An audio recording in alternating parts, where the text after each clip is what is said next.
தென்னை மரத்தில் பார்த்தீங்கன்னா இந்த விசிறி மாதிரி கட் பண்ணிடுவாங்க. அதில் காண்டாமில் வந்து அதோட தின்னு போட்டதெல்லாம் இப்படி தான் இருக்கும்.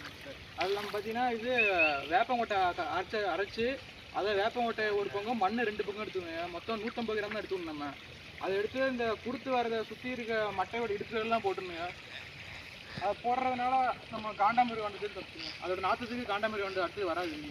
இன்னும் என்னென்னா அந்த மண் போடுறதுனால அந்த காண்டாமிருகம் வண்டு கழுத்துக்கும் அந்த உடம்புக்கும் வந்து ஒரு சந்து இருக்கும். அதில் போய் அந்த மண்ணு பட்டுச்சுன்னா அதை அப்படியே போது அப்படியே அறுத்து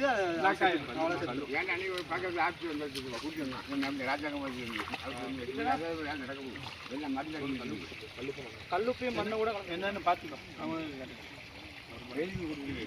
மண்ணு போடலாம் இல்லை கல்லுப்பையும்